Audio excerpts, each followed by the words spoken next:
Hello friend, नमस्कार। एक बार पुनः आपका हमारे चैनल ITI MCQ एक्सपर्ट में हार्दिक स्वागत है। साथियों, आज हम डिस्कस करेंगे रूम अटेंडेंट ट्रेड से रिलेटेड इंपॉर्टेंट MCQ क्वेश्चंस। ये MCQ questions room attendant trade से रिलेटेड सभी कंपटीशन एग्जाम के लिए अति महत्वपूर्ण है, चाहे आप इस ट्रेड से रिलेटेड किसी भी अन्य एग्जाम की तैयारी क्यों ना कर रहे हो।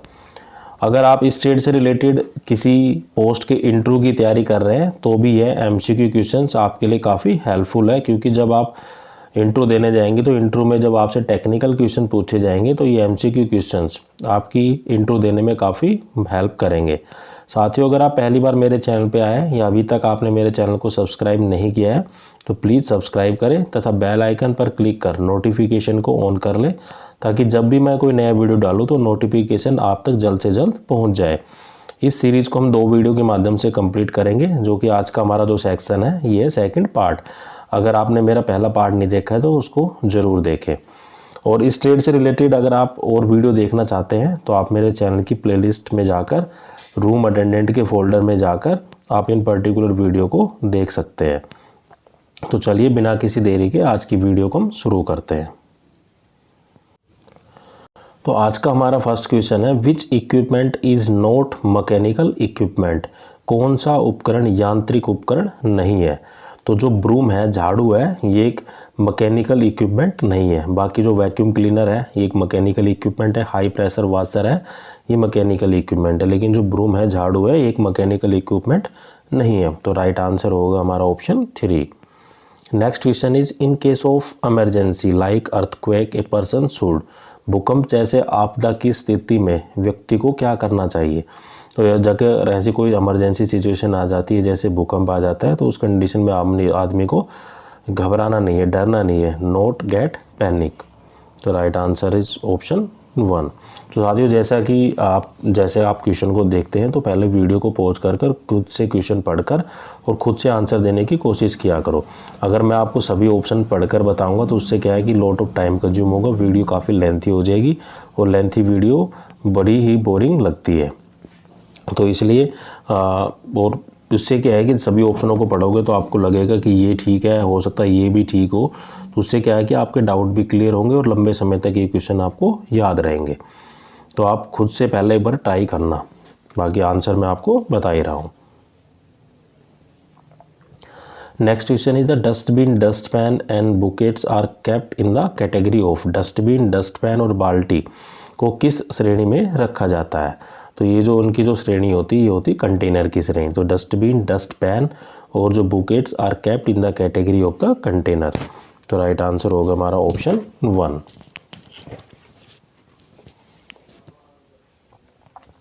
Next question is, the wooden articles are generally cleaned by. लकड़ी की वस्तुओं को सामान्यतः किसके द्वारा साफ किया जाता है। तो जो लकड़ी के आर्टिकल होते हैं, लकड़ी से बने जो आर्टिकल होते हैं उनको जनरली हम ब्रश या ड्राई डस्टिंग और पॉलिशिंग कर हम क्लीन कर सकते हैं। तो इससे जो वुड के आइटम होते हैं उनको हमें पानी से कभी भी साफ़ नहीं करना चाहिए। उससे क्या है कि लकड़ी फूलने का खतरा रहता है। तो जब भी हमें वुड के आइटम हो या जो ऐसे आइटम या ऐसे आर्टिकल जो लकड़ी के बने हुए हो उनको हमें एक तरीके से ड्राई डस्टिंग करना है, उसकी पॉलिशिंग कर सकते हैं, ब्रशिंग कर सकते हैं। तो राइट आंसर है हमारा option 2। Next question is, in railway coach which the account system is applied. Railway के कोचों में किस प्रकार के जो अकाउंट सिस्टम है या जो AC सिस्टम होता है, जो एयर कंडीशनिंग सिस्टम है उसको ऐसे चीज़ उसने गलत लिख दिया, AC को AC लिखा। इसका मतलब जो शॉर्ट में लिखा हुआ है A.C, इसका मतलब होता है अकाउंट। तो कौन सा जो रेलवे कोच में जो AC लगा होता है वो कौन सा AC लगा होता है, वो लगा होता है सेंट्रल AC। तो जो हमारे घरों में जो लगे होते हैं, देखिएगा आपने स्प्लिट AC देखा होगा, विंडो देखे होगा, लेकिन जो जैसे कोई एक तरीके से केबिन बनाया हुआ है हमने, जैसे जो रेल का एक कोच है, केबिन टाइप है, या कोई इंडस्ट्री है उसके अंदर मान लो नंबर ऑफ एम्प्लॉय की जो संख्या 50 है उनके लिए केबिन बनाया हुआ है, उसके अंदर AC लगाया हुआ। तो ऐसे ही कंडीशन में हम जो AC यूज़ करते हैं वो करते हैं सेंट्रलाइज AC। तो in railway coach the centralise air conditioner या AC सिस्टम इज अप्लाइड। तो right answer is option 3। Next question is, in case of burns और scald, which of the following first aid method should be apply. जलने की स्थिति में निम्न जो प्राथमिक उपचार है वो करना चाहिए। तो जब भी हमें कोई बर्निंग हो जाती है, हमारा किसी कारणवश अगर जल जाता है, तो जो फर्स्ट एड दिया जाता है तो put under the running cold water, तो बहते हुए ठंडे पानी में रखना है। जो भी जल गया तो उसको ठंडे पानी में घाव को रखना है। अप्लाई द बर्नोल, बर्नोल भी हम लगा सकते हैं। अप्लाई द स्टर्लिंग ड्रेसिंग, और उसकी ड्रेसिंग भी कर सकते हैं। तो ये सभी कार्य हम कर सकते हैं फर्स्ट एड के तौर पर। तो राइट आंसर है हमारा option 4। Next question is what is the size of the single bed. जो सिंगल बेड की जो साइज का जो सीट का जो बेड, जो सिंगल बेड का जो साइज होता है वो होता है 6/3। तो राइट आंसर होगा हमारा option 1। Next question is for giving the efficient service in the coaches the attendant must be. Coach में दक्ष सेवाओं देने के लिए अटेंडेंट को कैसा होना चाहिए। तो जो भी एक तरीके से रूम अटेंडेंट हो, चाहे कार में या जो भी रेलवे स्टेशन है या रेल कोच है उसके अंदर कोई अटेंडेंट है, या एरोप्लेन में कोई अटेंडेंट है, तो उसको सर्विस अटेंडेंट को कैसा होना चाहिए। बी पोलाइट, नर्म और कोर्टिजियस, शिष्टाचार होना चाहिए, हेल्पफुल होना चाहिए, किसी आदमी की दूसरे की सहायता कर सके, और हमेशा किसी कार्य के लिए वो तैयार रहे, या उसको अटेंडेटिव होना चाहिए। जो राइट आंसर है वो है option 4। Next question is the bird of paradise, tuberose, zebra and carnation are the name of. The bird of paradise, tuberose, zebra और कार्नेशन है वो किसके एक नाम है। तो ये जितने भी नाम है द बर्ड ऑफ पैराडाइज, ऐसा लग रहा है कि जैसे बर्ड्स के नाम हो, एनिमल्स के नाम हो, लेकिन ये सभी क्या है, फ्लोर के नेम है। तो the birds of paradise and tuberose and zebra and carnation are the name of the flowers. तो right answer is option 2। Yard broom are use for the cleaning. Yard broom होती है जैसे जो बांस की झाड़ू होती है, उस तरीके से उसको बोलते हैं यार्ड ब्रूम। तो उसकी जो सफाई करने के लिए जो हम मेनली यूज करते हैं, वो किसकी सफाई करने के लिए यूज करते हैं। तो जो भी रफ सरफेस हो और गार्डन एरिया हो, तो ऐसे एरिया को झाड़ू निकालने के लिए, क्लीनिंग करने के लिए हम यार्ड ब्रूम का इस्तेमाल करते हैं। तो राइट आंसर है हमारा option 2।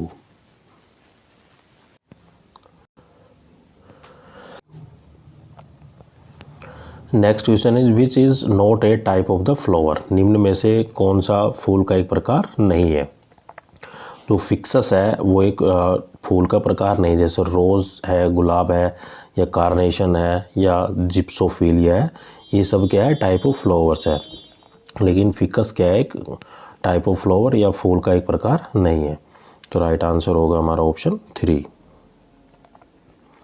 Next question is the proper nail cut, daily shave, daily bath, proper nail cut and clean uniform are the parts of. अच्छी तरह से बाल की कटाई, दैनिक रूप से दाढ़ी बनाना, प्रतिदिन नहाना, अच्छी तरह से नाखून काटना और साफ कपड़े पहनना निम्न में से किसका एक पार्ट है। तो ये जो हिस्सा होता है ये होता है हमारी पर्सनल हाइजीन का या निजी स्वच्छता का एक एग्जाम्पल है।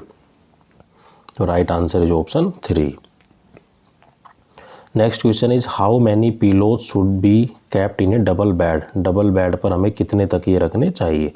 तो डबल बेड के ऊपर हमें लगभग 4 तकिए या 4 पिलोज रखने चाहिए। तो right answer is option 3। Next question is while cleaning the glass tiles. Glass tile को साफ करते समय क्या ध्यान रखना चाहिए। तो जो भी ग्लास टाइल्स होती है उनको क्लीनिंग करते समय wipe with the mild detergent, जो मृदु डिटर्जेंट है उससे हमें पूछना चाहिए। तो राइट आंसर होगा हमारा option 3। Next question is while buying the cut flowers for the flooring arrangement one should check. तो फेल सज्जा के लिए जो कटे फूल खरीदते समय व्यक्ति को निम्न की जांच रखनी चाहिए। तो किस चीज़ की जांच करनी चाहिए, जो firm foliage, the bloom at just one open stage और फ्रेशनेस। ये सभी हमें जब भी कोई फूल को हम खरीदते हैं तो खरीदते समय हम इन चीज़ों को चेक करना चाहिए। तो राइट आंसर होगा हमारा option 4। Next question is what is the situation called when the guest made arrangement to settle his or her bill or and her left without informing the front desk. उस स्थिति में क्या कहा जाता है जब अतिथि अपने बिल को व्यवस्थित करने की व्यवस्था करता है। मतलब एक ऐसा गेस्ट जो होटल को बिना पे किए हुए, बिना रुपए दिए हुए, बिना सेटल किए हुए उसने होटल को छोड़ दिया हो, तो उसको हम बोलते हैं स्कीपर। लेकिन ये कह रहा है कि जस्ट नॉट ए स्कीपर, लेकिन उसने छोड़ दिया हो बिना इन्फॉर्म किए जो फ्रंट डेस्क को, तो ये हमारा कहलाता है डिड नॉट चेक आउट। उसने क्या है कि अभी चेक नहीं किया है, DNCO, did not check out. तो उसको हम बोलते हैं, उस सिचुएशन को बोलते हैं डिड नॉट चेक आउट। तो राइट आंसर होगा हमारा option 4। Next question is around what thread count sheet are ideally recommended. आदर्श रूप में कितने थ्रेड काउंट तक चादर अनुशासित की जाती है? तो ये की जाती है एनीथिंग अराउंड 300 थ्रेड काउंट, लगभग 300 थ्रेड काउंट के आसपास। तो राइट आंसर होगा हमारा option 2। Next question is how do you showcase your integrity to the guest. आप अतिथि के प्रति अपनी सत्यनिष्ठता कैसे प्रदर्शित करते हैं? तो being consistent in action, values, moral principle, expectation and outcomes. उसके अपने कार्यों, मूल्यों, नैतिकताओं, सिद्धांतों, अपेक्षाओं और परिणामों के अनुरूप हम अपना जो अतिथि के प्रति है अपनी सत्यनिष्ठा को हम प्रदर्शित करते हैं। तो राइट आंसर होगा हमारा option 1। Next question in the following is not a classification of maintenance. निम्नलिखित रखरखाव का वर्गीकरण नहीं है। तो timely maintenance is not a classification of the maintenance. जो प्रिवेंटिव मेंटेनेंस होता है, शेड्यूल मेंटेनेंस होता है, करेक्टिव मेंटेनेंस होता है, लेकिन जो टाइमली मेंटेनेंस है वो एक मेंटेनेंस की एक क्लासिफिकेशन नहीं है, रखरखाव नहीं है। तो right answer is option 2। Next question is if you have got an light oily residue from the stain on your good white cotton shirt, which of the following is the best absorbent to use। यदि आपकी एक अच्छी सफ़ेद shirt पर दाग का हल्का तेलीय निशान रह गया तो निम्नलिखित में से किसका उपयोग करके जो भी दाग है या स्ट्रेन है उसको हम हटा सकते हैं? तो ये हम यूज करते हैं with the help of the corn meal. जो मक्की का आटा होता है उसकी हेल्प से जो एक तरीके से जो सफ़ेद दाग लगा है उसको हम रिमूव कर सकते हैं। तो राइट आंसर होगा हमारा option 2। Next question is which of these plant can be grown indoor. इनमें से किस पौधों को घर के अंदर उगाया जा सकता है? तो जो रबर फिग होते हैं या डेविल्स ईवी, पीस लिली, इन सभी पौधों को हम अंदर घर के अंदर उगा सकते हैं। एक तरीके से कह सकते हो ये इंडोर पौधे हैं। तो राइट आंसर होगा option 4 all of these. Next question is pick the wrong statement a refrigerant should have. गलत कथन का चयन करें, एक प्रशीतक में होना चाहिए। तो एक मतलब रेफ्रिजरेंट शुड हैव, इसमें से हमें एक रॉन्ग स्टेटमेंट को बताना है कि उसका हाई बॉइलिंग पॉइंट उच्च क्वथनांक होना चाहिए। ये बिल्कुल गलत है।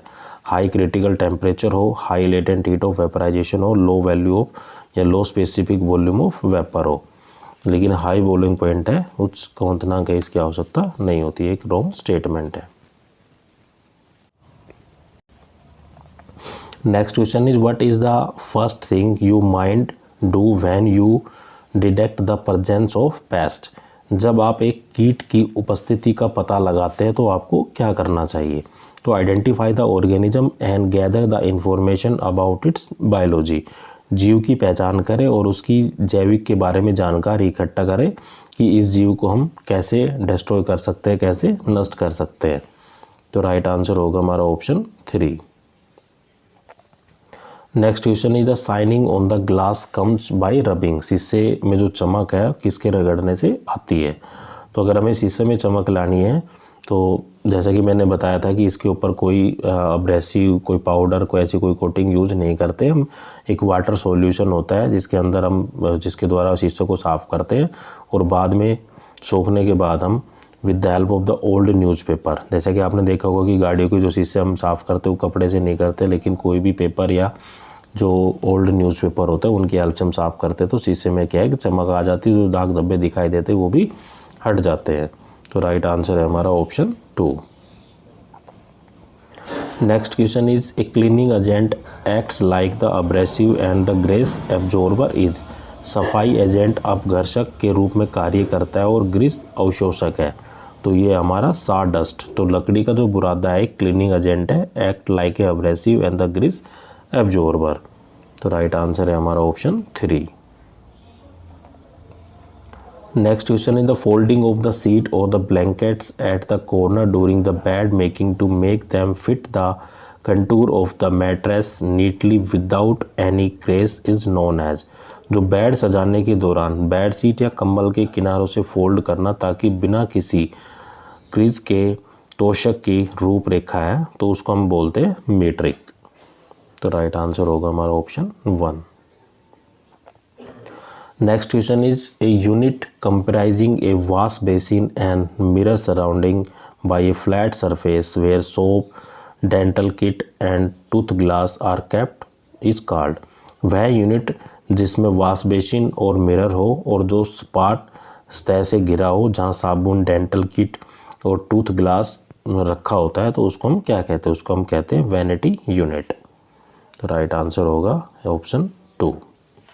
तो ऐसा स्थान जहाँ पे ये चीज़ें रखी हो, सोप रखी हो, डेंटल किट हो, टूथ ग्लासेज हो, तो उस स्थान को हम बोलते हैं vanity unit. Next question is the stripping of the bed of all the soiled linen and make the bed up with fresh linen. सभी गद्दे लिनन को हटाना और साफ लिनन बिछाना। तो लिनन में क्या क्या इंक्लूड होते हैं? जैसे हमारी बेड सीट हो गई या कोई सोफ़े के कवर हो गए, ये कोई भी टेबल का कवर हो गया, ये चीज़ें लिनन के अंदर इंक्लूड होती है। तो इसमें हम कर सकते हैं रीसीटिंग। रीसीटिंग का मतलब एक चादर को दोबारा बिछा सकते हैं। तो राइट आंसर हो गया हमारा option 2। Next question is a room occupy by a guest who is not check out today and will remain at least one more night. वह कमरा जिसे मेहमान आज नहीं छोड़ेगा और एक रात और रुकेगा या रहेगा। तो ऐसे को क्या बोलते हैं? तो ऐसा एक गेस्ट है जो मान लो आज उसको जाना था लेकिन वो एक नाइट और रुक रहा हो, तो ऐसे गेस्ट को हम बोलते हैं स्टे ओवर रूम। अभी कमरे में ठहरे रहेंगे, अभी चेकआउट नहीं करेंगे। राइट आंसर हो गया option 3। Next question is the spring cleaning is. तो स्प्रिंग क्लीनिंग क्या होता है? स्प्रिंग क्लीनिंग का मतलब होता है पीरियोडिक क्लीनिंग, एक आवधिक सफाई। मतलब कोई चीज़ अगर मान लो जो हाँ हमें आवश्यकता कि हमें डेली सफाई करनी, तो वहाँ उसकी पीरियोडिक आवर हो गया पर डे। हो सकता है कई प्लेस ऐसा होगा कि हमें एक दिन में 3 बार करनी है, कोई प्लेस ऐसा होगा कि हमें वीक में करनी है, 2 वीक में करनी है, तो वो एक पीरियोडिक क्लीनिंग के अंदर आती है। तो स्प्रिंग जो क्लीनिंग है वो एक क्या है? पीरियोडिक क्लीनिंग है। तो राइट आंसर होगा हमारा option 2। Next question is the asparagus fern and umbrella palms are. जो प्रागस और फर्न और जो छत्र खजूर है वो एक क्या है? तो ये सारे हमारे होते हैं फाइलेज या पर्ण। तो राइट आंसर होगा option 3। Next question is the suction cleaning, brushing, spraying, buffering are which type of the cleaning method.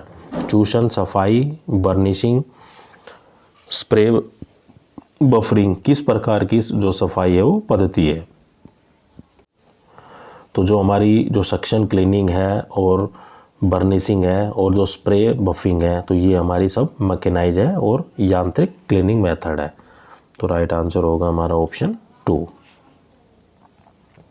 Next question is the ease of the safety are. जो सुरक्षा के ईज होते हैं वो कौन कौन से होते हैं? जो सुरक्षा के ईज है जैसे engineering, education, enforcement, environment and evolution, ये क्या है? सेफ्टी के सारे ईज है। तो इनमें से पूछ रहा है कि कौन सा ईज है, तो किस काम में? तो जैसे safety, education, engineer, safety, rule and enforcement, all of these R E of safeties. बाकी जो 2 बच गए, एजुकेशन हो गया है, इंजीनियरिंग हो गया, एनफोर्समेंट हो गया, एक एनवायरनमेंट बचता है, एक इवैल्यूएशन बचता है।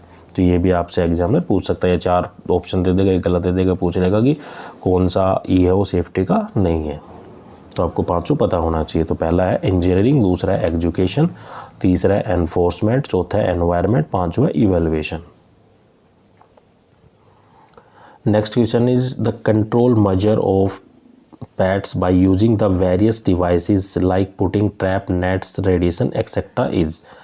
ट्रैप नेट विकर्ण आदि जैसे विभिन्न डिवाइसों का प्रयोग करके कीटों को नियंत्रित करने के जो उपाय है उसको हम क्या कहते हैं? तो उसको हम बोलते हैं फिजिकल कंट्रोल या फिर मैकेनिकल कंट्रोल, यांत्रिक और शारीरिक नियंत्रण। तो the control measured by the pet by using the various devices like putting the trap, net and radiation etc. are the mechanical or the physical controls। तो राइट आंसर होगा हमारा option 1। Next question is a good detergent should have, एक अच्छे detergent में क्या होना चाहिए? तो एक good detergent have good waiting, अच्छी तरह से नम हो, गुड इम्ब्लूफाइंग पावर, एक अच्छा पायस पावर हो, गुड सस्पेंडिंग पावर हो। तो ऑल ऑफ दीज, तो ये सभी क्वालिटी एक अच्छे डिटर्जेंट के अंदर होनी चाहिए। तो राइट आंसर होगा हमारा option 4। Next question is the cleaners containing the dilute hydrolysis acid a bleach and fine oils are, जल मिश्रित हाइड्रोलिक एसिड, ब्लीच और फाइन ऑयल युक्त क्लीनर है। तो ये होते हैं पाउडर टॉयलेट क्लीनर। तो राइट आंसर होगा हमारा option 1। Next question is which of the following trolley is not use for cleaning, कौन सा ट्रॉली सफाई के लिए प्रयुक्त नहीं होता है? तो जो हम्पर्स है, ये जो ट्रॉली होती है सफाई के लिए प्रयुक्त नहीं की जाती। तो जेनिटर्स ट्रॉली है या मोप रिंगर जो ट्रॉली है, जनरली इसके अंदर जो भी डिटर्जेंट, मोप, जो भी साफ़ सफाई से रिलेटेड इक्विपमेंट होते हैं वो इन ट्रॉली के अंदर रखे जाते हैं। लेकिन जो हम्पर्स है वो क्लीनिंग से रिलेटेड एक ट्रॉली नहीं है। तो राइट आंसर है हमारा option 3। Next question is a small light weight vacuum cleaner for cleaning curtains, carpet edge and computers are called, पर्दों, कारपेट के किनारों और कंप्यूटर की सफाई के लिए छोटा हल्का वैक्यूम जो क्लीनर है उसको हम क्या कहते हैं? तो उसको हम बोलते हैं डस्टर। तो राइट आंसर होगा हमारा option 3। Next question is which are the damp mop, नम पोछा है वो कौन सा है? तो जो डैम्प मैप होता है वो होता है डू ऑल मोप्स और कटंकी और फोस, all of these are the damp mops या नम पोछा होता है। तो right answer is option 4। Next question is the organism capable of causing the diseases is, रोग पैदा करने वाले जीव हैं। तो जो ऑर्गेनिज्म है जो रोग को पैदा करते हैं वो होते हैं पैथोजन। तो राइट आंसर है हमारा ऑप्शन 1। तो pathogen organism which are capable for causing the disease. Right answer is option 1। Next question is the fire cause by electrical short circuit is, जो इलेक्ट्रिकल शॉर्ट सर्किट में किस प्रकार की आग या किस कैटेगरी में ये आती है? जो भी इलेक्ट्रिकल पैनल की वजह से या इलेक्ट्रिकल जो भी आग होती है वो किस कैटेगरी के अंदर रखी जाती है? तो वो आती है हमारी क्लास सी में या क्लास ग में। तो राइट आंसर होगा हमारा option C. Next question is the most common cleaning agent is, जो अति सामान्यतः जो क्लीनिंग एजेंट है वो क्या है? तो जो ज़्यादातर क्लीनिंग जो एजेंट हम यूज करते हैं वो है हमारा वाटर। तो वाटर के बिना तो हम क्लीनिंग कर ही नहीं सकते। तो राइट आंसर होगा हमारा option 3। Next question is the size of double bed sheet is, double bed sheet का जो साइज होता है वो कितना होता है? वो होता है 90 गुना में 108। तो राइट आंसर होगा option 1। Next question is the detergent are of which of the following medium, detergent की जो प्रकृति होती है वो कैसी होती है? तो डिटर्जेंट की जो प्रकृति होती है वो होती है एल्कली या फिर क्षारीय।